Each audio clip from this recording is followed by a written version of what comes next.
Bem, meus amigos, boa noite a todos. Estamos aqui na Sociedade de Estudos Espíritos Francisco de Assis, hoje, dia 8 de abril de 2022, para iniciarmos o estudo da obra Nosso Lar, psicografia de Francisco Cândido Xavier pelo espírito de André Luiz. Nós estamos estudando o capítulo 20, Noções de Lar, né? E hoje nós estamos no estudo número 4 desse capítulo, número 2, deixa eu olhar aqui. Não, hoje é o número 3, o estudo número 3. Hoje são 8, né?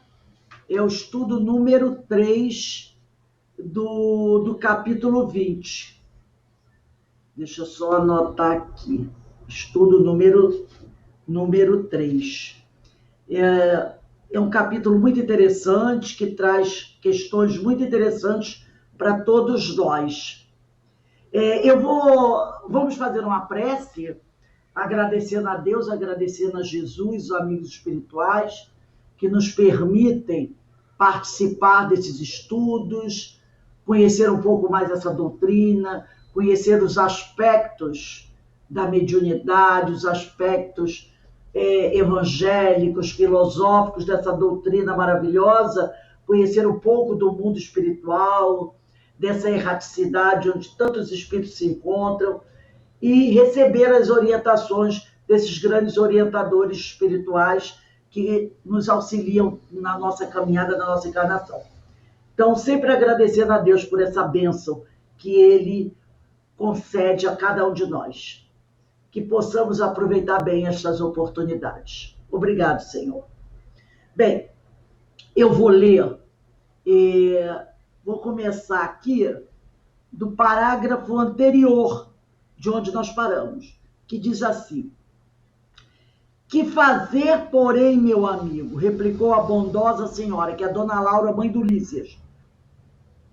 Na fase atual evolutiva do planeta, existem na esfera carnal raríssimas uniões de almas gêmeas, reduzidos matrimônios de almas irmãs ou afins, e esmagadora porcentagem de ligações de resgate. O maior número de casais humanos é constituído de verdadeiros forçados sob algemas. Então, muito interessante que ele diz aqui. Não quer dizer todos, mas o maior número de uniões aqui na Terra, entre espíritos, formando um lar, é constituído, né, de verdadeiros forçados sob algema. Então, essa história de que são casamentos de amor profundo, são almas gêmeas se unindo. Então, não é a maioria. A maioria dos casais humanos é constituído de verdadeiros forçados sob algemas. E ela continua.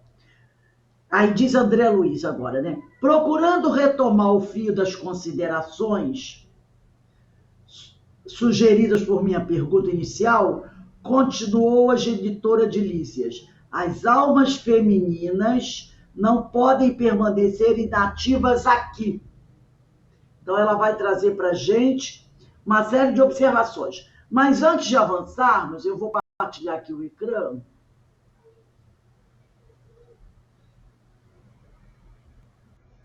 Compartilhar aqui o ecrã. Deixa eu ver aqui.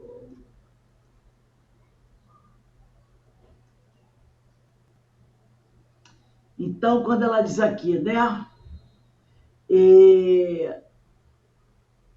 O maior número de casais humanos é constituído de verdadeiros forçados sob algema. O que seriam? Né? Primeiro, almas gêmeas. Espíritos que se completam em propósitos e sonhos em comum. Porque esse seria o sentido verdadeiro das almas gêmeas. Seria o sentido verdadeiro, tá? Almas gêmeas seriam isso. Esses. Não naquele sentido que as pessoas têm de que são espíritos que desde o início vão ficar juntos. Não. O que você tem que considerar como alma gêmea, porque ele diz aqui, ó, no livro do André Luiz, na fase atual evolutiva do planeta, existem na esfera carnal raríssimas uniões de almas gêmeas. Alma gêmea aqui, que Dona Laura está dizendo, não é aquela alma gêmea que foi interpretada de forma equivocada no livro Consolador, do Emmanuel, que já discutimos aqui em aulas anteriores. Essas almas que foram criadas desde o início para permanecerem juntas e permanecerão ad eterno. Isso não existe. Quando ela diz aqui que na esfera carnal, tá? Raríssimas são as uniões de almas gêmeas, o que seriam essas almas gêmeas? Espíritos que se completam em propósitos e sonhos, em propósitos e sonhos em comum. Então, aquelas pessoas que têm uma grande afinidade de propósitos, aspirações. Isso não quer dizer que eles estão juntos desde o momento que foram criados e passarão ad eterno juntos. Mas são aqueles que se completam em propósitos e sonhos em comum, que têm essa afinidade. Essa é a interpretação correta para almas gêmeas. Então, e o que seriam? O que seriam almas irmãs ou afins? Porque depois ela vai dizer assim, ó, na fase atual evolutiva do planeta, existem na esfera carnal raríssimas uniões de almas gêmeas. Aí ela diz, reduzidos, quer dizer, pequeno número de matrimônios de almas irmãs ou afins. O que são almas irmãs ou afins? Espíritos em sintonia que colaboram entre si pelo bem de todos. Então ela falou que são raras as uniões de espíritos que se completam em propósitos e sonhos em comum, né? São raros. Ela diz que são muito reduzidas, né? Tanto que ela fala, são reduzidos as uniões das almas irmãs ou afins, quer dizer, reduzido o número de espíritos que vivem em sintonia, que colaboram entre si em bem de todos. E o que seriam ligações de resgate? São esses, né? Aí ela diz, esmagadora porcentagem, quer dizer, uma grande maioria, de ligações de resgate. Então, o que são essas ligações de resgate? Espíritos em desafeto, cujos débitos e desarmonias gerados em existências passadas os reúnem numa nova vida para a reparação. Então, nós temos, né, raríssimos espíritos que se completam em propósitos, sonhos em comum. Reduzidas almas irmãs ou afins. Reduzido o número de espíritos em sintonia que colaboram entre si pelo bem de todos. E um número muito grande de espíritos que estão unidos por ligações de resgate. Espíritos em desafeto, cujos débitos e desarmonias gerados em existências passadas os reúnem numa nova vida para reparação. Então, a maioria dos matrimônios, a maioria dos casais humanos estão nessas ligações de resgate. Tá? São espíritos em desafeto, cujos débitos e desarmonias gerados em existências pretéritas os reúnem numa nova vida para reparação. A grande maioria no planeta Terra, no momento atual, são esses aí, aqueles que participam de ligações de resgate. Por que a Dona Laura também afirma aqui que o maior número de casais humanos é constituído de verdadeiros forçados sob algemas, né? É até uma expressão forte, né? Verdadeiros forçados sob algemas. O propósito da união entre desafetos, que é aquelas ligações de resgate, né? Entre os afetos pretéritos é o resgate do amor. Em tais circunstâncias, há sempre uma maior dificuldade no entendimento e na harmonia, acarretando muitas tristezas e sofrimentos, mas cujos esforços de reparação e conquista íntima são libertadores. Então, é quando eu contei para vocês outro dia a história daquela mulher, né? Que ela tem um casamento e o casamento dela é complicado, complicado, mas ela passa a vida engolindo sapo, né? Engolindo sapo ali. E quando ela desencarna, ela vai procurar o orientador espiritual e ela diz para ele: eu tenho certeza que na próxima reencarnação eu não vou vir com esse meu marido. Não, de jeito nenhum. Eu me recuso, porque nessa encarnação eu aturei, eu aguentei para que eu não pudesse ficar livre desse traste. E aí o amigo espiritual diz assim: não, você vai reencarnar novamente unida a ele. Ela diz: não é possível. Ele diz: mas eu aturei. Ele diz: você aturou, você não amou. Então ele diz aqui, e ontem o Carlos Alberto Braga falou sobre isso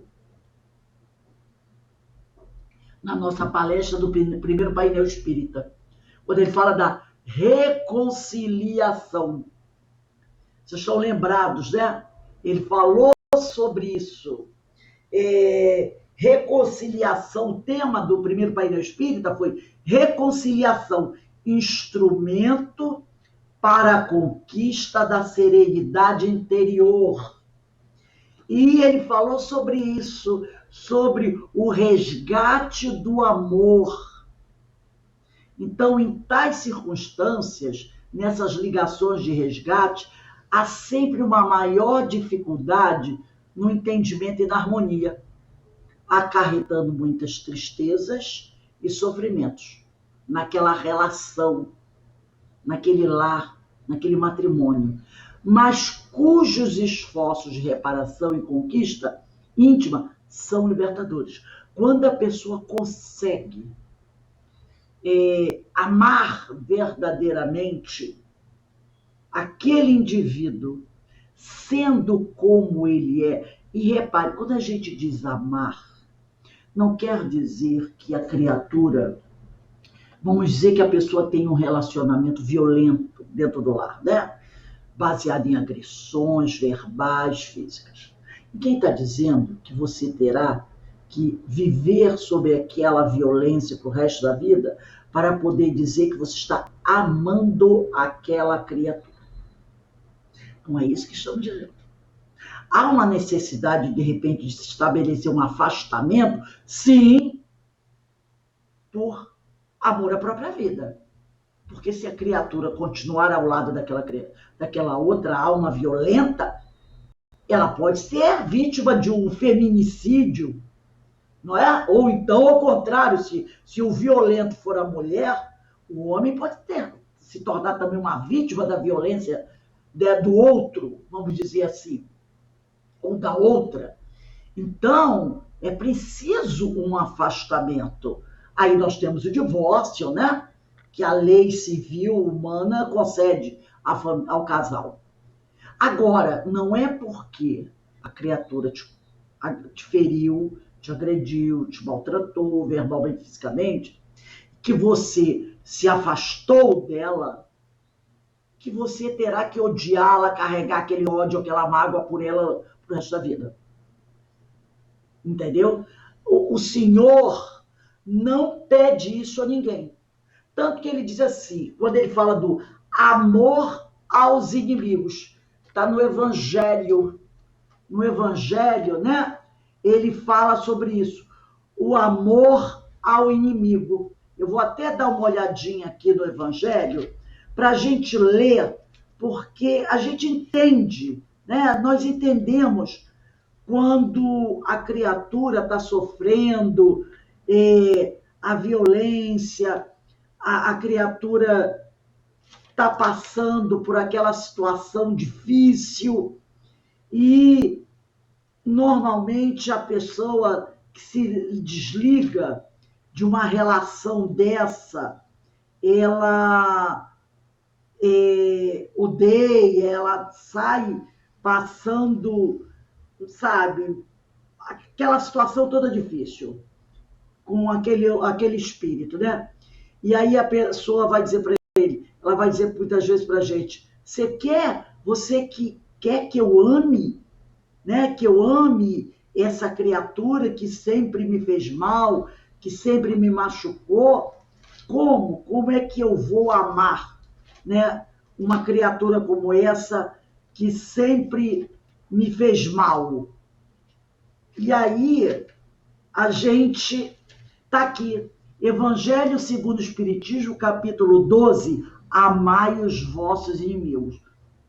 Que inimigo maior não seria esse que agride você verbalmente, fisicamente, todos os dias, colocando em risco a sua segurança pessoal? E ele diz aqui, no capítulo 12, amai os vossos, item 4, amar os inimigos é para o incrédulo um contrassenso. Aquele para quem a vida presente é tudo, vê no seu inimigo um ser nocivo que lhe perturba o repouso e do qual unicamente a morte, pensa ele, o pode livrar. Daí o desejo de vingar-se. Nenhum interesse tem em perdoar, senão para satisfazer o seu orgulho perante o mundo. Em certos casos, perdoar-lhe parece mesmo uma fraqueza indigna de si, se não se vingar, nem por isso deixará de conservar rancor e certo desejo de mal para o outro. E no item 3, esse é o primeiro parágrafo do item 4 que eu li, mas no último parágrafo do item 3 desse capítulo 12, diz assim, amar os inimigos não é, portanto, ter-lhes uma afeição, porque no item 4 ele falou que amar os inimigos é para o incrédulo, contrassenso. Como eu vou amar aquele que quer me destruir? Mas aqui no último parágrafo do item 3, ele diz, amar os inimigos não é, portanto, ter-lhes uma afeição que não está na natureza, visto que o contato de um inimigo nos faz bater o coração de modo muito diverso do seu bater ao contato de um amigo. Ora, se uma criatura está ferindo, colocando em risco a segurança, a integridade, a vida do outro, você vai considerar essa criatura sua inimiga. Então, amar esse inimigo não é ficar ao lado dele sofrendo todas essas violências, porque você tem que amar o inimigo. Porque, como ele diz aqui no Evangelho, não está na natureza ter por uma criatura que te violenta dessa maneira, né? O mesmo carinho que você tem por um amigo. Amar os inimigos é não lhes guardar ódio, nem rancor, nem desejos de vingança. Porque, como diz o filósofo alemão, aquele que planeja a vingança cava duas covas, né? Então ele diz aqui, é perdoar-lhes sem pensamento oculto e sem condições. Eu falei que esse pensamento aí, que planejar a vingança e cavar duas covas, falei o filósofo alemão, mas eu acho que o pensamento é de Confúcio. Então, amar o inimigo é não lhe guardar ódio, nem rancor, nem desejo de vingança. É perdoar-lhe sem pensamento oculto e sem condição o mal que nos causem. É não opor nenhum obstáculo à reconciliação com eles, se no futuro aquela criatura realmente estiver arrependida de todo o mal que ela praticou. Porque às vezes tem a criatura que, após uma separação, às vezes até judicial, devido a fatos lastimáveis de violência que ocorrem na família, passado algum tempo, ele retorna e faz inúmeras juras promessas de que isso nunca mais vai acontecer. E a criatura, a outra, acredita, a recebe de volta dentro do lar, junto a si, e dali um tempo toda aquela situação volta a acontecer, podendo chegar até ao ato mais extremo, né? Então, é o que ele diz aqui. Você pode perdoá-lo sem pensamento oculto e sem condição. O mal que nos causa é não opor nenhum obstáculo à reconciliação com eles. Não, você está arrependido? Eu te perdoo, não tem problema. Mas segue a tua caminhada e siga a minha. Entendeu? Porque nós temos que ser, como diz o mestre, prudentes como as serpentes. Não é?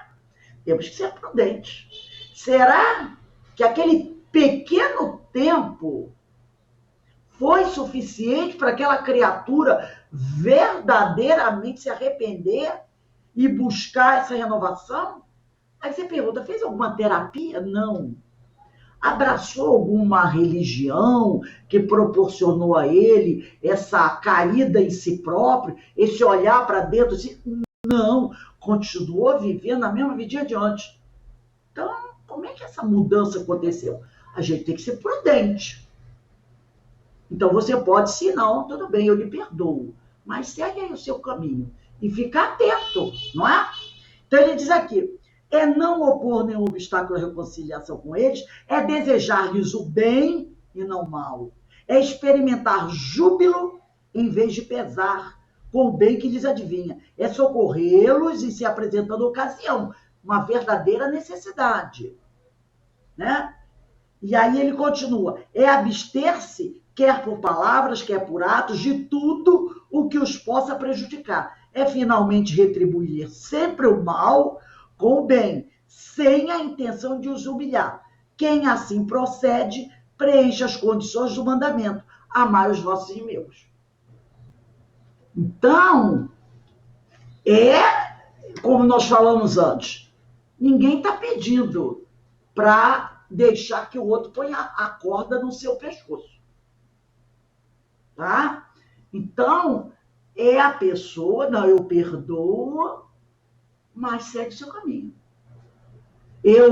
Se precisar de alguma coisa, eu estarei aqui, né, para ajudar dentro das minhas possibilidades. Eu vou ficar feliz se ele tiver sucesso na vida. Eu vou orar por ele, pedir a Deus que verdadeiramente o ajude com toda a pureza do coração e não lhe desejar mal, tá? Então, muitas vezes as ligações de resgate terminam numa separação. Isso não quer dizer que você falhou naquela missão, não, porque depende do outro também.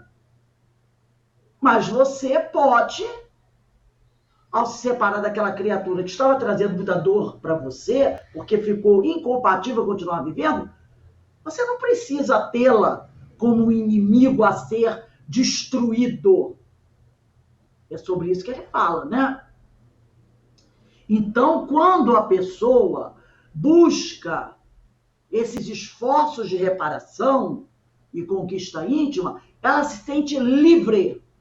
Então, quando ela diz aqui, cujos esforços de reparação e conquista íntima são libertadores. Mesmo que a relação não continue por algum motivo, como esse que nós citamos aqui, da violência, qualquer coisa assim, mas se você tem consciência de que fez todo o esforço possível para que tudo caminhasse bem, e mesmo estando desligada daquela pessoa, você buscar não guardar a mágoa e o ódio por aquela pessoa. Compreender que aquela pessoa ainda está naquele nível. Como voltou a falar, o Carlos Alberto ontem falou isso. Que amar aquela criatura é o amar a criatura. Entendeu? Amar o espírito. Mesmo que ele tenha lhe feito mal. É o amor ao inimigo. É esse não desejar para ele mal nenhum. Enquanto, naquela época, né, não havia legalização do divórcio, o casamento no papel, muitas vezes, naquela época, acorrentava uniões já desfeitas da vida comum. Eram casais que às vezes viviam, né, até por conta da sociedade. Naquela época não tinha divórcio, tinha o desquite, né? A mulher desquitada era mal vista na sociedade. Então as pessoas viviam acorrentadas em uniões que já não existiam na vida comum, que se mantinham pela aparência, para não ficarem mal vistas na sociedade. O divórcio veio apenas para legalizar vamos dizer, me faltou a palavra agora, esse desligamento, tá? Não havia, porque eles já estavam separados, mas permaneciam juntos. Aí outras questões também financeiras, quando o casal tem patrimônio, que aí a coisa pode ficar até muito triste. Hoje sabemos que a prática dessa valiosa conquista, que é o divórcio, né, possibilita que haja entendimento e reparação entre os seres, mesmo que não seja sob o mesmo teto.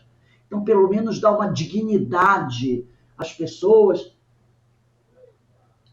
Elas podem seguir a vida delas, podem se unir a outras pessoas, se casarem com outras pessoas, constituir famílias, né? Já não existe esse preconceito do casal separado, essas coisas todas lastimáveis que existiam no passado. No livro Vida e Sexo, de Francisco Cândido Xavier, pelo Espírito de Emmanuel, nós vamos encontrar o seguinte texto. Capítulo 7 fala do casamento, que diz assim: milhões de almas detidas, quer dizer, aprisionadas na evolução primária, jazem no planeta, arraigadas a débitos escabrosos perante a lei de causa e efeito, e inclinadas, que ainda são ao desequilíbrio e ao abuso, exigem severos estatutos dos homens para a regulação das trocas sexuais que lhe dizem respeito, de modo a que não se façam salteadores impunes da construção do moral. Então, vou voltar aqui, ó. Bilhões de almas detidas na evolução primária jazem no planeta, arraigadas, presas, né, a débitos escabrosos, perante a lei de causa e efeito, e inclinadas, que ainda são ao desequilíbrio e ao abuso, exigem ainda severos estatutos dos homens para a regulação, para a regulação das trocas sexuais que lhe dizem respeito, de modo a que não se façam salteadores impunes na construção do mundo moral. Então existem leis, né, que vão punir, que vão disciplinar pessoas que ainda estão muito presas a essas trocas sexuais, né? Para que elas não se façam salteadores impunes na construção do mundo moral. Os débitos contraídos por legiões de companheiros da humanidade, portadores de entendimento verde, quer dizer, pessoas imaturas para os temas do amor, determinam a existência de milhões de uniões supostamente felizes, nas quais a reparação de faltas passadas confere a numerosos ajustes sexuais, sejam eles ou não acobertados pelo beneplácito das leis humanas. O aspecto de ligações francamente expiatórias com base no sofrimento purificador. Realmente, a gente encontra, né, casais ainda muito imaturos nesses temas do amor, construindo, vamos dizer assim, uniões que você percebe, é o famoso, isso não vai dar certo. Né? Pessoas que saem de um relacionamento, poucos dias depois, já estão entrando em outros relacionamentos, que vai durar tão pouco tempo como o relacionamento anterior, e já estão entrando no terceiro, no quarto, no quinto. E você olha assim, percebe, diz assim, isso não vai dar certo, meu Deus. A pessoa não para nem para dar uma respirada. Então, são pessoas portadoras, como diz Emmanuel, de entendimento verde. São pessoas imaturas para os temas do amor. Às vezes vão ter vários relacionamentos até que consigam se manter num relacionamento por um maior tempo.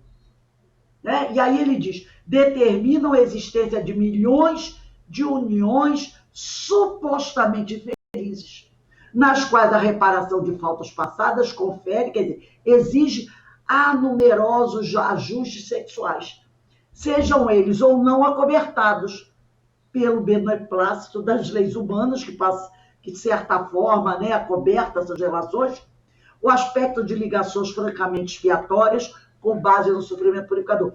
Então, essas uniões assim, imaturas, né, porque as pessoas são imaturas, uma, duas, três, quatro, acaba estabelecendo compromissos uns com os outros que não havia, não estava ali no teu registro, às vezes, reencarnatório. Você acaba contraindo dívidas, você acaba arrumando problemas para você que não fazia parte da tua história daquela encarnação. Por causa dessa imaturidade sexual, essa coisa de que eu não posso viver sem o sexo, eu não posso viver sozinho, eu não aguento, eu preciso de alguém, entendeu? Então, às vezes, a pessoa contrai débitos uns com os outros nessas relações imaturas. E isso vai se avolumando. Aí entra num outro relacionamento, aí também não dá certo, aí ali ficam mágoas, ficam dores, aí você passa para um outro relacionamento, aí naquele outro relacionamento, novamente, contrai débitos, dores, um machuca o outro, e assim você vai arregimentando um grupo de malquerença, né? Uma lista de espíritos de quem você vai guardar mágoa, que vai guardar mágoa de você, e você depois tem que se reconciliar com tudo isso aí. Então, essa imaturidade às vezes leva a isso, né? Aí vão para o futuro, você vai estar cheio de ligações expiatórias, vai ter que se reconciliar com todos esses espíritos. E talvez essa reconciliação venha através de uniões como essa que nós de ligações de resgate, que você contraiu, por quê? Porque foi imaturo, não parou para pensar, se deixou levar pela aquela coisa da carne, né, da materialidade, não tentou sublimar. Ainda no livro Vida e Sexo, de Emmanuel, ele continua para encerrar esse texto, ele diz assim, de qualquer modo, é forçoso reconhecer que não existem no mundo conjugações afetivas, sejam elas quais forem, sem razões dos princípios kármicos, de causa e efeito, nos quais as nossas responsabilidades são esposadas em comum. Então, nós vivemos num mundo de provas e expiações. Então, nós podemos dizer que a grande maioria, foi como a dona Laura mesmo disse aqui, né? O maior número de casais humanos é constituído de verdadeiros forçados sob algemas. E é o que Emmanuel encerra esse texto dizendo, né? De qualquer modo, é forçoso reconhecer que não existem no mundo conjugações afetivas, sejam elas quais forem, sem razões dos princípios kármicos, de causa e efeito, nos quais as nossas responsabilidades são esposadas em comum. Então, realmente, a gente tem que pensar muito sobre esses relacionamentos. Né? Vamos voltar aqui ao texto do nosso lar? Diz aqui, procurando retomar o fio das considerações sugeridas por minha pergunta inicial, continuou a genitora de Lísias, né? As almas femininas não podem permanecer inativas. Aqui é preciso aprender a ser mãe, esposa, missionária, irmã. A tarefa da mulher no lar, ela aqui está se referindo à mulher, não pode circunscrever-se a uma tantas lágrimas de piedade ociosa e a muitos anos de servidão. Porque naquela época, no passado, era aquela coisa de a mulher, ela tinha que, para ser uma boa mulher, ela tinha que fazer um casamento, ter filhos, porque a mulher que não tinha filhos, ou a mulher que não concebia, era mal vista, e ser uma boa dona de casa e ótima mãe. Inclusive, em algumas sociedades, quando a mulher não gerava filhos, o casamento era desfeito. E o marido tinha direito a contrair novas núpcias. Tá? Então, em algumas sociedades isso acontecia. Porque a mulher não tinha filhos, então ela não era adequada, não seria uma boa esposa. Então, ela, mesmo que o marido amasse a esposa, ele tinha que contrair novas núpcias, tinha que dar o divórcio, mandar a mulher embora, e ele tinha que contrair novas núpcias, né? Então, havia essa ideia, né, do futuro da mulher lá no passado. Hoje, graças a Deus, mudou. Então, ele diz aqui, as almas femininas não podem permanecer inativas aqui. É preciso aprender a ser mãe, esposa, missionária e irmã. A tarefa da mulher no lar não pode circunscrever-se a umas tantas lágrimas de piedade ociosa e a muitos anos de servidão. Porque ela diz aqui, é preciso aprender a ser mãe, esposa, missionária e irmã. As almas femininas não podem permanecer inativas aqui. A gente vê que esse pensamento dela, da forma como está sendo dito, é ainda como era visto naquela época o papel da mulher na sociedade, né? Olha só, é preciso aprender a ser mãe, esposa, missionária, irmã. Mas aí ela diz, a tarefa da mulher no lar não pode circunscrever-se a umas tantas lágrimas de piedade ociosa e a muitos anos de servidão. Isso é como era no passado, realmente. Era assim, muitos anos de servidão. É claro que o movimento recente do feminismo, aí ela vai colocar isso, né? Desesperado, às vezes, exageros são cometidos nessa busca da liberdade feminina, né? A gente sabe disso. Constitui abominável ação contra as verdadeiras atribuições do espírito feminino. Porque em todo movimento libertador, muitas vezes, exageros são cometidos. A gente sabe disso, né? A mulher não pode ir ao duelo com os homens por escritórios e gabinetes, onde se reserva atividade justa ao espírito masculino. Nossa colônia, porém, ensina que existem nobres serviços de extensão do lar para as mulheres. A enfermagem, o ensino, a indústria do fio, a informação, os serviços de paciência representam atividades assaz expressivas. Aqui também, numa visão do tempo, que esse livro foi escrito em 1940, né? O homem deve aprender a carrear para o ambiente doméstico a riqueza de suas experiências, e a mulher precisa conduzir a doçura do lar para os labores ásperos do homem. Dentro de casa, a aspiração, fora dela, a atividade. Uma não viverá sem a outra. Como sustentar-se o rio sem a fonte? E como espalhar-se a água da fonte sem o leito do rio? Não pude deixar de sorrir ouvindo a interrogação. A mãe de Lísias, depois de longo intervalo, continuou. Quando o Ministério do Auxílio me confia crianças ao lar, minhas horas de serviço são contadas em dobro, o que lhe pode dar ideia da importância do serviço maternal no plano terreno. Então, aí eu penso, da professora, não é? A professora que passou anos e anos e anos verdadeiramente trabalhando com a infância.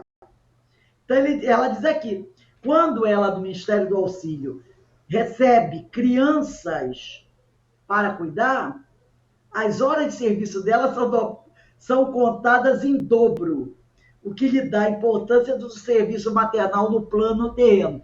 Eu fico pensando, tudo bem que a professora vai receber um salário pelo trabalho dela com a criança, mas a gente já sabe de antemão que o salário nunca será realmente em acordo com o que ela faz. Já tem esse problema. Mas dependendo da dedicação dela, que se torna muito mais valiosa do que o salário que ela recebe, eu acredito que as horas de serviço também são contadas em dobro. Isso traz uma animação para a gente, né? Entretanto, diz aqui Dona Laura, quando isso não acontece, tenho meus deveres diuturnos, quer dizer, prolongados, nos trabalhos de enfermagem com a semana de 48 horas de tarefa. Todos trabalham em nossa casa, a não ser minha neta convalescente, Heloísa, né? Não temos qualquer pessoa da família em zonas de repouso. 8 horas de atividade do interesse coletivo diariamente. É programa fácil a todos. Sentir-me envergonhada se não os executasse também. Interrompeu-se a interlocutora por alguns momentos, enquanto me perdi em vastas considerações. Então, a gente vê aqui que, pela época que o livro foi escrito, há considerações aqui que a gente tem que entender o porquê do texto ser escrito dessa forma, falando, né, como a mulher deveria ser, ainda trazendo essa ideia, né, que a mulher tem que estar voltada para a rainha do lar. Então a gente tem que entender a época que a obra foi escrita. Mas tem coisas aqui que a gente tem que entender que são relevantes. E eu trouxe aqui algumas considerações para a gente falar sobre isso que a dona Laura falou aqui. Então vamos lá, vamos acompanhar aqui o texto. Começando, né, por algo que a dona Laura falou. Ela fez uma pergunta, ou melhor, ela fez uma afirmação, e a gente vai fazer uma pergunta em cima da afirmação que ela fez. Não é estranho o espírito feminino afirmar, porque a dona Laura é um espírito feminino. Então, não seria estranho a dona Laura afirmar, e ela é uma mulher, não um espírito feminino, que a mulher não pode ir ao duelo com os homens. Duelo aqui não é de armas, não. Esse duelo do mercado de trabalho, vamos dizer assim, através de escritórios e gabinetes. Por que ela acha que a mulher não deve enfrentar o campo de trabalho junto com os homens, disputar com eles espaço no campo de trabalho, né? Então vamos tentar entender isso. Diferentemente da valorização da figura feminina, submissa e prendada de antigos tempos, que necessitou lutar fortemente pelo reconhecimento de sua igualdade e dignidade, hoje, como era imperioso que ocorresse, a mulher tem acesso à educação, que antigamente não tinha. A mulher aprendia a ler, escrever, e tá muito bom. Não precisa muito. Olha, gente, eu tinha uma amiga que ela foi minha diretora na minha escola, na escola que eu trabalhei, a primeira escola, eu trabalhei nessa escola uns 20 anos, Escola Municipal Alfredo Gomes, lá em Parada de Lucas. Né? E ela falava que a mãe dela era uma portuguesa, né? Daquelas pessoas que eram lá de Portugal, que não tinham cultura semi-alfabetizada, só sabia escrever e escrever o nome. E quando ela e as irmãs, eram 4 irmãs, terminaram, na época, hoje ela deve estar com uns 70 anos, essa moça, essa minha amiga. E ela disse que quando ela terminou o primário, há 60 anos atrás, e ela estudava até a 6ª série, né? E eu ainda fiz isso até a 6ª série. A mãe simplesmente tirou ela da escola, pegou a certidão de nascimento dela, igual que a mãe dela tinha um armazenzinho. Portuguesa já viu, né? Tinha um comércio, guardou no cofre e disse para ela: você não vai estudar mais. Mulher não precisa estudar. Já sabe ler e escrever, já fez o primário, não precisa mais. E ela, para poder estudar, gente, ela conseguiu, olha só o que ela fez. Ela pegou a chave do cofre, foi no chaveiro, mandou fazer uma cópia, abriu o cofre, tirou a certidão de nascimento dela, fechou o cofre, procurou uma vizinha que era muito amiga, madrinha, a madrinha fingindo que era a mãe dela, olha só, foi numa outra escola, conseguiu matricular ela, armou lá um esquema que a madrinha conhecia, a diretora da outra escola, matriculou, e ela dizia para a mãe, ela fez o ginásio assim, era 4 anos, primeiro assim, dizendo para a mãe que ela trabalhava de manhã na venda da mãe e à tarde ela tinha arrumado, ia ajudar o padre na igreja. A igreja existe até hoje. E com a mãe era muito católica, né? Ia na missa do domingo, e ela conversou com o padre, para o padre confirmar isso. Agora vê, olha a história. Então, ela dizia para a mãe que de segunda a sexta, depois do meio-dia, ela tinha que ir para a igreja, para ajudar o padre a organizar as coisas da igreja. E a mãe, né, não ia imaginar que ela estava mentindo. Acreditava e nunca foi lá falar com o padre. Então ela fez o ginásio assim. Ela saía de casa, passava na casa da vizinha, botava o uniforme, pegava o material escolar e foi. Quando ela terminou o ginásio, foi 4 anos assim. Ela estava namorando um rapaz, que é o marido dela. Ele já tinha seus 18 anos, ela tinha uns 15 anos. Então, ela virou para... Aí ela foi contar para a mãe, que ela queria fazer o normal para ser professora. A mãe quase morreu, quando soube, né? Não, você não vai fazer normal, você me enganou esses 4 anos. Aí ela virou para a mãe e disse assim, se a senhora não deixar eu fazer normal, sabe o que eu vou fazer? Eu vou fugir de casa e vou, naquela época, né, me amigar com o Hilton. E aí a senhora vai passar vergonha de saber que tem uma filha menor de idade morando com um homem. Aí ela disse para a mãe. E o Hilton, que era o namorado dela, que eu conheço, o marido dela, eles já são casados há uns 50 anos, ele virou para ela, é isso mesmo, eu vou roubar sua filha, eu vou levar sua filha. E a senhora vai ficar, passa uma vergonha saber que tem uma filha amigada. Aí a mãe dela aceitou que ela fizesse o normal, sob a ameaça dela fugir de casa e morar com o namorado. Veja a coisa. Aí ela fez o normal, né, se formou professora, depois fez faculdade de pedagogia. As outras irmãs dela nunca estudaram. Ela era caçula. As outras 3 irmãs dela mais velha só estudaram o primário. Porque todas ficaram com o diploma trancado dentro do cofre. A mãe nunca deixou que elas estudassem. Elas tinham mais um irmão. Esse irmão estudou, ainda fez o 2º grau, né, que era o científico da época. Que era homem, tinha que estudar para arrumar um bom emprego.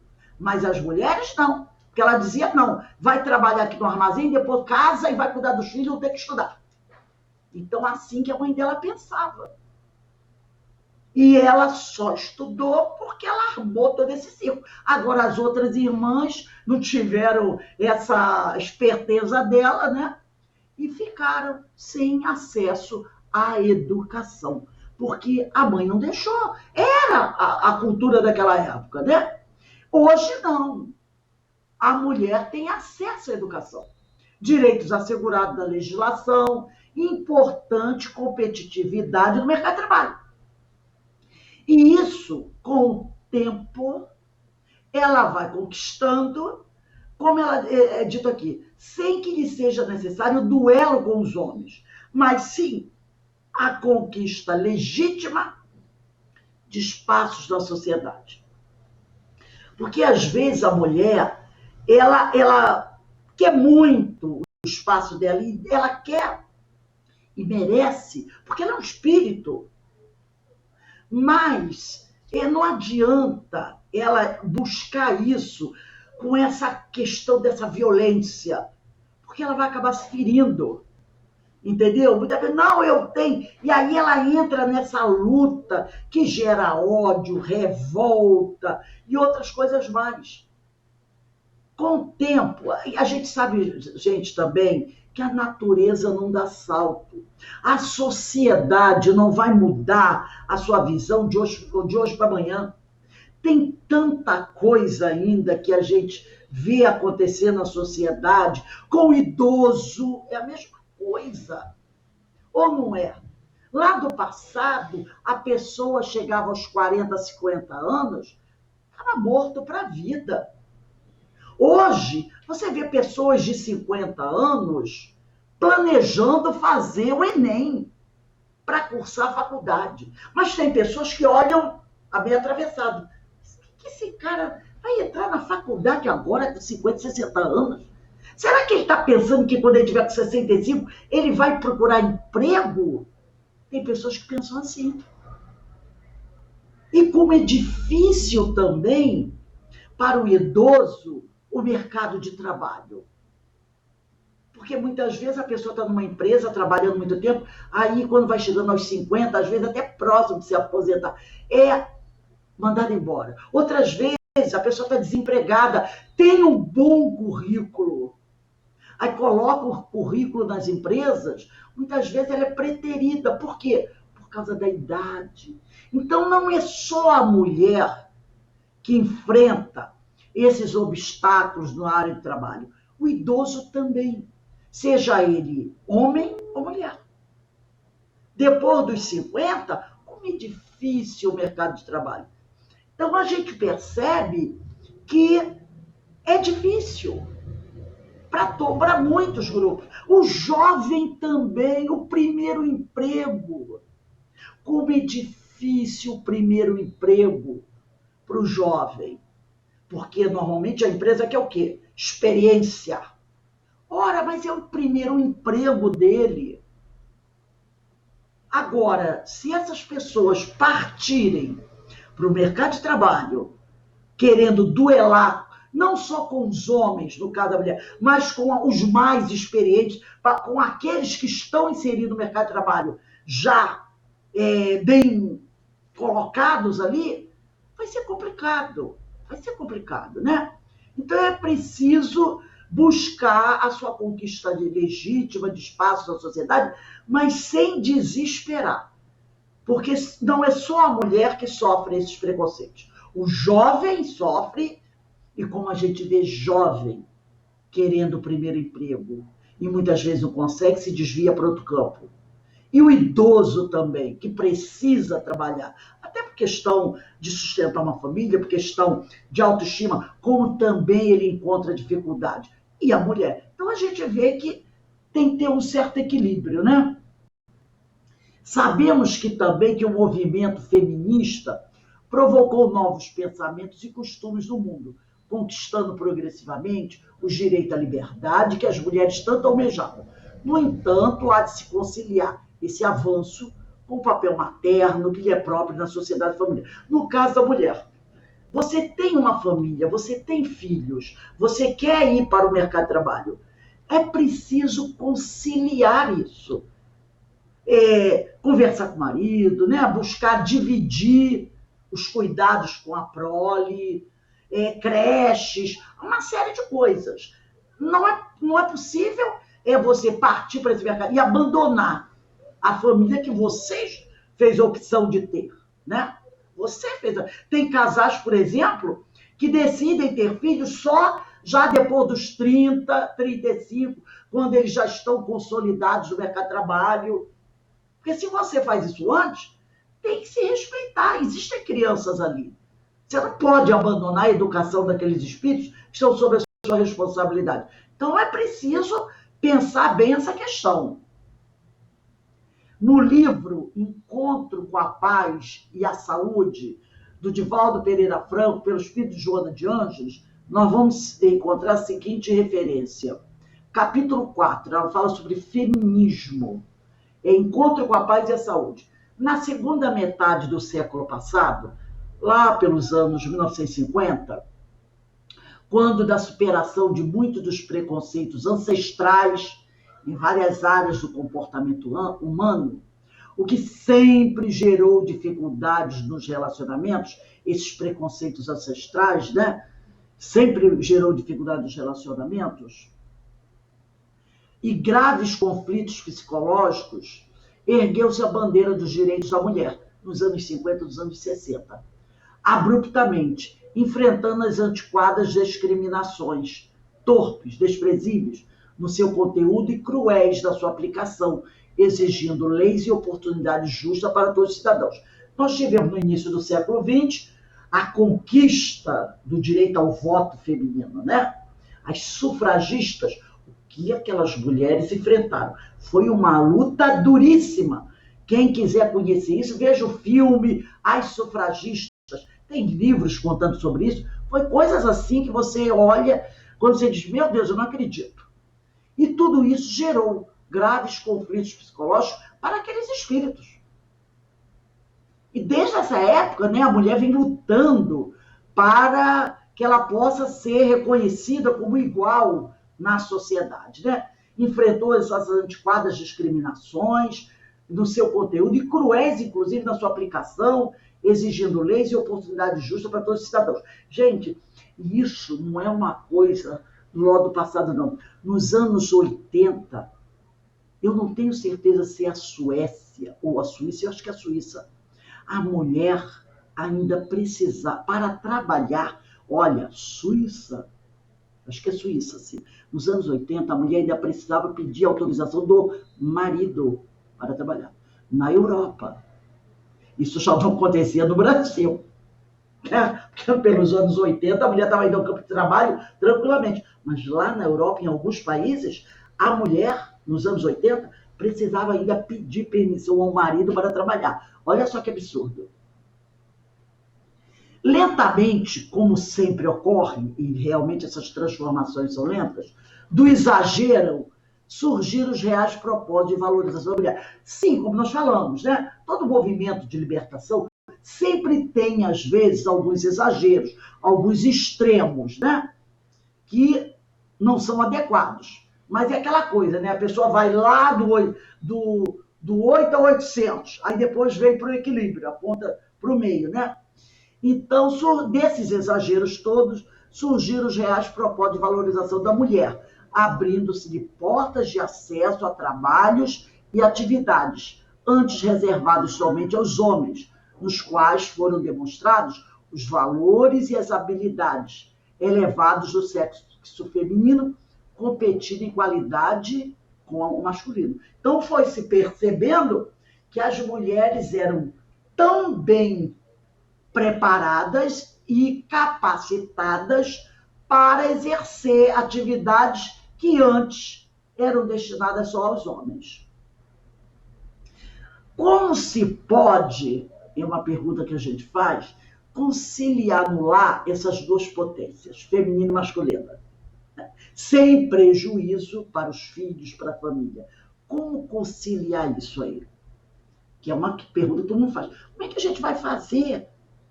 Os dois precisamos trabalhar, nós dois queremos trabalhar e temos os filhos. Como é que a gente vai conciliar isso? É uma dificuldade, né? Eu acho que para várias famílias. Em todos os tempos, sempre foi possível aos espíritos o exercício do amor e do respeito na relação conjugal. Isso é fundamental, amor e respeito. Conciliar potências significa cada qual realizar suas responsabilidades com dedicação e interesse. Incentivar o companheiro ou a companheira a realização das tarefas que lhe cabem e em comum, com harmonia e alegria, compartilhar conhecimentos e experiências. Então, é um apoiar ao outro, um incentivar o outro, um compreender as necessidades do outro, buscar viver em harmonia e alegria, compartilhar conhecimentos, experiências, é o crescer juntos, para que possa haver realmente um equilíbrio. Agora, isso a gente sabe que não é fácil, gente. Isso não é fácil. Requer esforço, muito esforço e muito amor também. Porque a dona Laura, ela disse uma coisa que levou o André até rir. Como sustentar-se o rio sem a fonte? E como espalhar-se a água da fonte sem o leito do rio? E ele até disse assim, não pude deixar de sorrir ouvindo a interrogação. Porque é interessante isso que ela disse, né? Na família, o homem e mulher se complementam no exercício de suas potencialidades. É o sentimento feminino e o sentimento masculino, né? Porém, no passado, a mulher era considerada somente como fonte sublime de inspiração e criação da vida, e o homem como leito que conduzia a marcha de realizações no campo do progresso comum. Hoje, o pensamento iluminado nos possibilita compreender que todos podem ser fontes e leitos, cada qual contribuindo com suas capacidades, habilidades e possibilidades. Então, como eu disse aqui antes, no passado, a mulher era considerada somente como fonte. Ah, minha mulher me inspira. Essa coisa, né? Sublime de inspiração e criação da vida. Os poetas escreviam isso, né? Ah, as mulheres me inspiram. Então, a mulher era só fonte de inspiração e de criação da vida, reprodutora.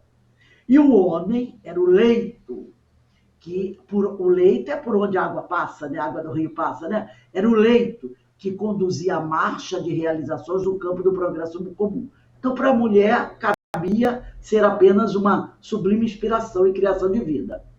Hoje, o pensamento iluminado, através do conhecimento, nos possibilita compreender que todos podem ser fontes, quer dizer, fonte de inspiração, e todos podem ser leitos, cada qual contribuindo com suas capacidades, habilidades e possibilidades. Mesmo que a gravidez, que abraça e transporta o início da vida, seja organicamente feminino, e isso é uma verdade, isso não exime outros vínculos afetivos de gestar em amor, né? Outros vínculos afetivos de gestar em amor, cuidados e responsabilidades. Princípios estes que preparam e desenvolvem a vida em todos os momentos e circunstâncias, independentemente dos limites e laços biológicos. Então, a mulher é a que gera a criança dentro dela. Mas existem outros vínculos afetivos de gestar, em amor, cuidados e responsabilidades. O homem pode gestar o amor. Ele pode cuidar dos seus filhos também. É uma forma de gestar. Quantos homens criaram seus filhos? Né? Então, princípios estes que preparam e desenvolvem a vida em todos os momentos e circunstâncias, independente dos limites e laços biológicos. Então, há várias formas dessa troca amorosa, desse cuidado, desse relacionamento acontecer. Isso não precisa ficar só à custa da mulher. E qual a importância do serviço maternal no plano terreno, que a dona Laura tanto chamou a atenção? Pela visão espiritual, na maternidade, a mulher se compromete, perante as leis naturais, a oferecer oportunidade para que o espírito reencarne e possa evoluir, cabendo-lhe ainda, juntamente com o pai, porque no passado achava que era responsável. A mulher é que tinha que educar, cuidar, zelar pela criança. O pai tinha a responsabilidade de pagar o teto e botar a comida dentro de casa. Era assim. Mas não é isso. Graças à iluminação, ao conhecimento, cabe aos dois que estão recebendo aquele espírito, para ajudar no processo evolutivo daquele espírito, cabe aos dois a responsabilidade de assistir esse novo ser em suas necessidades e aprendizado. Então, não é mais como era no passado, uma coisa que cabia só à mulher. O homem também pode gestar esse amor, dividindo com a mulher, assumindo essa responsabilidade na educação daquele espírito, né? Assistindo esse novo ser em suas necessidades de aprendizado. Então, hoje, graças ao conhecimento, a gente tem essa visão melhor. Porque no passado, né, quando a gente lembra das nossas mães, das nossas avós, olha o peso que elas carregavam. Né? E o homem, muitas vezes, ainda chegava em casa, queria a mesa posta, a comida pronta, afinal eu saio para trabalhar e bota a comida na mesa. E você fica fazendo o quê? Que não cuida desses meninos. Não era assim? Mas não é. Na verdade, não é assim. A responsabilidade é dos dois. Os dois têm a responsabilidade da educação desses filhos. Para a gente encerrar a nossa aula de hoje, vamos pegar o Livro dos Espíritos, no capítulo, na parte 3ª, capítulo 11, que trata da lei de justiça. Questão 890. Amor materno e filial.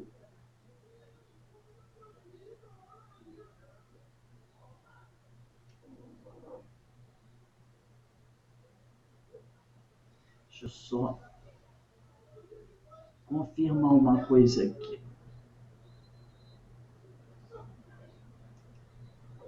Opa, só confirmando uma coisa aqui. É isso mesmo. Questão 890. Kardec pergunta assim aos espíritos: será uma virtude o amor materno ou um sentimento instintivo comum aos homens e aos animais? E os espíritos respondem: uma e outra coisa. A natureza deu à mãe o amor a seus filhos no interesse da conservação deles. Nos animais, no animal, porém, esse amor se limita às necessidades materiais. Cessa quando desnecessário se tornam os cuidados. Então, a mãe, né, a fêmea, né, do reino animal, ela cuida do filhote até um certo tempo. Quando ela percebe que ele já pode se virar, muitas vezes ela se separa dele, né? Então, cessa quando desnecessário se tornam os cuidados. No homem, persiste pela vida inteira e comporta um devotamento e uma abnegação que são virtudes. Sobrevive mesmo à morte e acompanha o filho até no além-túmulo. Eu me lembro de uma história, eu acho que é do Nosso Lar ou no Mensageiros, que o André Luiz está com o orientador espiritual, e é Alexandre, eu acho que é missionário da luz. E aí, uma mãe vem conversar com o Alexandre e fala: Alexandre, o senhor precisa ir lá ver meu filho, porque ele está sofrendo, ele precisa do seu apoio, da sua orientação. Ele vira para ela assim: minha irmã, não se preocupe, estamos cuidando dele, está tudo bem com ele. O filho dela estava numa situação lastimável. Aí o Alexandre e o André foram no outro lugar. Daqui a pouco aparece o espírito de novo. Alexandre, você precisa... E durante os 3 dias que eles estavam no local fazendo uma visita, esse espírito materno, umas 10 vezes, aonde encontrava o Alexandre, corria para falar com ele. E o Alexandre disse: minha irmã... Aí o André Luiz perdeu a paciência. Virou-se para o Alexandre, uma hora que que o espírito se afastou, e disse assim: ai, meu Deus do céu, como é que o senhor aguenta um negócio desse? Qual é o estado do filho dessa mulher? Aí o Alexandre olhou para ele compassivamente e disse: está numa situação muito triste. O senhor tem estado com ele mesmo tantas vezes como o senhor disse que está? Não, meu filho. Eu vi algum tempo atrás. Daqui a algum tempo eu vou novamente voltar a vê-lo.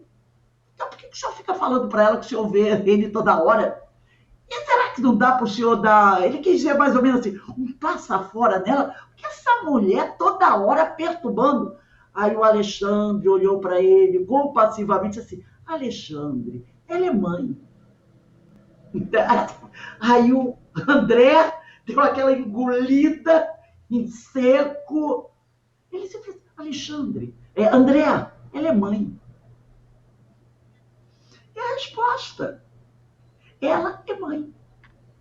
Então ela vai ficar sempre ali, procurando, querendo saber do filho dela. E ele, aquela resposta, né, que ele olhou, tipo assim: André, como é que você não entende isso?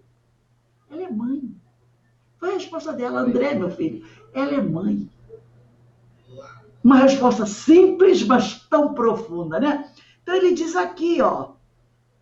Ele diz aqui: sobrevive esse amor materno mesmo à morte e acompanha o filho até no além-túmulo. Mesmo depois de desencarnada, ela vai continuar com aquele amor por aquele filho. E ele diz: bem vedes que há nele, nesse amor materno, coisa diversa do que há no amor do animal. Né? Quando ele diz aqui, no homem, no espírito humano, quando ele fala no homem, é isso, né? Persiste esse amor materno pela vida inteira. Porque com o animal, quando o filhote já está bem, ela corta a relação. Mas no ser humano, não. Persiste esse amor pela vida inteira e comporta um devotamento e uma abnegação que são virtudes. Sobrevive mesmo à morte. Então, uma virtude que se conquista, um amor. E aqui a gente pode dizer que não é só o amor materno, o amor paterno também, né? O amor paterno também. Sobrevive o mesmo à morte e acompanha o filho até o além-túmulo. Então, é da responsabilidade dos dois cuidar desse espírito. A mulher gera dentro dela o corpo, claro, com a colaboração do espírito masculino, né? Porque precisa da célula dos dois, a célula feminina com a célula masculina. Agora, esse cuidar prossegue. O homem, ele não gestou biologicamente dentro do corpo dele. Ele não gestou dentro do corpo dele o corpo do filho que vai chegar. Mas ele pode gestar esse amor no cuidar, no educar. É uma forma de gestar esse amor. E é um trabalho para esses dois espíritos que estão recebendo um outro para ajudar no processo evolutivo daquele espírito. Então, realmente, são orientações aqui de Emmanuel, de Joana de Ângeles, muito profundas, que a gente tem que refletir sobre isso. E também aquela questão do relacionamento, né? O relacionamento, como ele diz, verde, imaturo. Quantas pessoas estão passando por dificuldades, contraindo débitos por causa dessas uniões imaturas, que às vezes produzem tantas coisas, né, problemáticas para o espírito, que às vezes não estava nem na sua história reencarnatória, mas ele acabou contraindo. Então a gente tem que estar muito atento para isso. Alguém gostaria de fazer algum comentário para a gente encerrar a aula de hoje, o tema de hoje? Denise, Alberto, pode falar. Hoje essa abordagem toda é bem ampla, né? E esclareceu bastantes pontos, muito interessantes, coloca as nossas à tona a nossa vida de relação, né? E, no caso, a questão aí do movimento feminista é uma necessidade que a mulher é oprimida, só que tudo tem que ter bom senso, né? Para que a dosagem não seja além da necessária, porque muitas atitudes feministas já passaram do limite, mas é um movimento necessário. Acho que no passado a mulher era oprimida, era submetida a regras assim de subserviência, e o mundo mudou hoje, né? Hoje a mulher está em condição de igualdade, mas ainda tem um longo caminho, né? Porque você vê que a diferença de salário de homem e de mulher ainda tem várias situações ainda de conquista, mas os primeiros passos foram dados. Pelo que era antes, a condição da mulher e do homem, hoje, nossa, hoje a mulher está numa conquista muito maior, conquistou o seu espaço, né? Agora, tem que ter bom senso nisso tudo, né? Tem que ter bom senso, né? Isso é importante. O bom senso é sempre importante. E a gente sabe que a natureza não dá salto, né? Porque essa submissão, essa imposição, não foi uma coisa de pouco tempo, é de milênios. São milênios, desde a época de Abraão e muito antes. A mulher é colocada. Então a gente sabe que não vai ser com esse advento do feminismo, que eu esqueci o nome da mulher, que foi na década de 60, que saiu aquele movimento feminista, e é representado por uma personagem que liderou tudo isso, eu esqueci o nome dela. Tinha até o lance do sutiã, ela já tirava o sutiã, que era uma representação dessa liberdade, né? Eu esqueci o nome dela. Não é porque dos anos 60 até agora, são 60 anos só, 60 anos, que a gente vai conseguir vencer esses milhares de anos de opressão feminina. Então vai ser... A gente não pode querer que em 60 anos... Porque os espíritos opressores são os mesmos que estão aqui hoje ainda. E eles vivenciaram isso. Foram os opressores. Estão aí ainda. E muitas dessas mulheres hoje oprimidas foram os opressores do passado também. Não é? Quantas mulheres hoje, reencarnações passadas, quando vieram num corpo masculino, não foram opressoras? Hoje estão no corpo feminino. Então tem tudo isso para acertar. Então não vai ser uma coisa de hoje para amanhã que vai mudar. Mas, como você mesmo falou, né? Um passo grande foi dado. Agora, Rose, teve, né, esse movimento pioneiro das primeiras, Simone de Beauvoir, Mulher do Sartre, e vários outros, né, que foram aqui, trouxeram a ideologia, o entendimento. Só que o puritanismo também, hoje, eu digo Brasil, conheço a realidade brasileira, ela também, por outro lado, existe um grau de resistência a esses movimentos, que Sim. colocam esse movimento libertário da mulher como coisa de esquerda, né? E aí já coloca rótulos. E existe um grande número de mulheres que vive dentro de um modelo altamente conservador, puritano, de submissão ainda, e acha que isso até às vezes tem como razões até, no caso, divina, né? Que Religiosa, Deus diz que você tem que se submeter ao homem. Como a gente vê o caso aí do homossexualismo, como determinadas correntes religiosas encaram e colocam até o curadás, né? Como se fossem doentes, como a mulher também, né? É sim. considerada uma desviada, aquela que não segue o seu preceito, como diz na tradição bíblica. Então, é uma discussão que precisa ser muito trazida à tona. À É, tona. nós ainda trazemos muito dentro de nós esses preconceitos, essas teorias. E isso não é uma coisa que vai mudar de hoje para amanhã.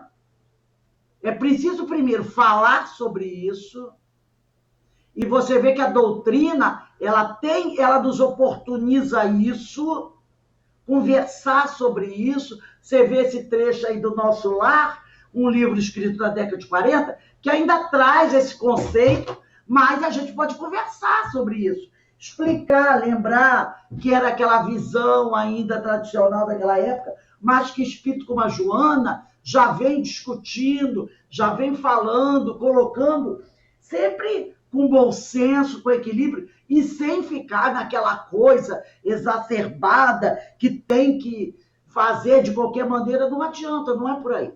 Tem que ter equilíbrio, tem que ter bom senso para que a gente possa realmente ir fazendo essas conquistas. E lembrando que nós somos espíritos. Hoje estamos no corpo feminino, hoje no corpo masculino, amanhã no corpo masculino. Então a gente tem que ir educando o espírito para que, não importa o corpo que a gente tenha bom senso nas nossas ideias, nas nossas palavras e principalmente nas nossas ações, né? O bom senso acima de tudo. Tudo bem? Então, meus amigos, nós vamos encerrando aqui o nosso estudo de hoje. Amanhã estaremos de volta às 16 horas para o estudo das epístolas, né? E eu vou pedir aqui para encerrar para a nossa irmã Denise fazer a nossa prece de agradecimento. Denise, a palavra está com você.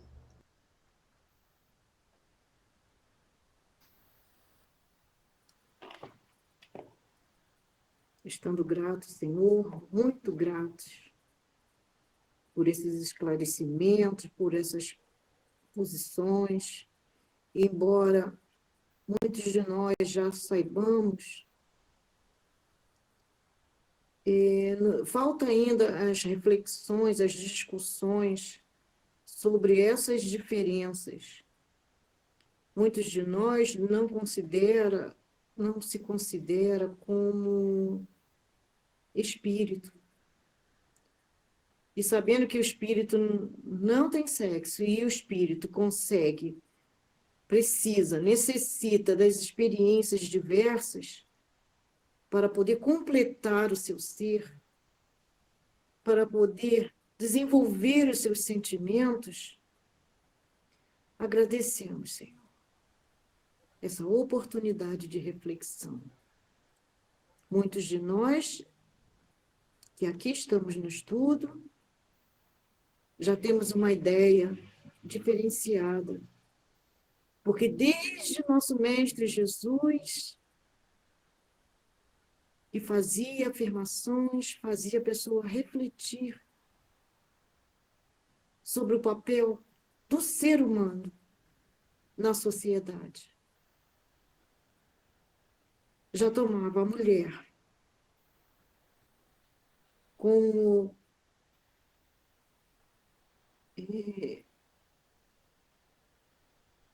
a questão da mulher na sociedade.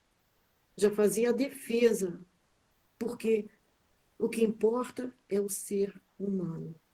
E ele, sabendo de nossas necessidades de expressões, das nossas necessidades de conquistar esses sentimentos, desenvolver esses sentimentos, já defendia a mulher, e que possamos crescer para que pudéssemos crescer, já desde aquela época. Que hoje essas reflexões sejam tomadas em discussões, dentro dos grupos, aqueles que aqui estão conosco, que ainda não tinham pensado sobre esse lado feminino, né? Do sentimento feminino e do sentimento masculino em cada ser, possa, a partir de hoje, mudar o seu ponto de vista e procurar se esclarecer. Então, Senhor, só temos a agradecer. Mas essa oportunidade que temos de estudo, de reflexão, de assuntos que são necessários ao desenvolvimento de nossa humanidade. Agradecemos, Pai, essas bênçãos, essas luzes que nos fazem pouco melhores, mas que busquemos, Senhor, sempre tratar o outro como a nós mesmos. Obrigada, Senhor, obrigada, Mestre Jesus. Esteja conosco, Pai, hoje e sempre. Que assim seja. Agradecemos a nossa companheira pela sua prece, nos despedimos aqui, né? Amanhã estaremos de volta com nossos estudos às 16 horas e pedimos a Deus que abençoe a todos nós e nos ilumine, para que a gente possa ir retirando esses pensamentos rançosos, velhos da nossa mente, para poder permitir, né, que os novos ventos ali penetrem, trazendo novas ideias, novos sentimentos, porque nós ainda carregamos um pouco de preconceito dentro de nós, porque são milênios, né, de opressão, de pensamentos. E, como disse ontem o Casalberto, está bem profundo dentro da nossa mente, né, no nosso inconsciente, está bem lá dentro. Então, gente, uma boa noite para todos, um abraço aí da minha amiga Regina, tá? Fiquem em paz e muito obrigado por nos receber, que nós tivemos ontem lá na casa do Alberto, quarta-feira, né? Foi muito bom a gente se encontrar, bater aquele papo. Passamos uma tarde muito gostosa lá na casa do Alberto. Olha, gente, um beijo aí no coração de todos, tá? Fiquem em paz. Um abraço. Deus abençoe. Um abraço para todos.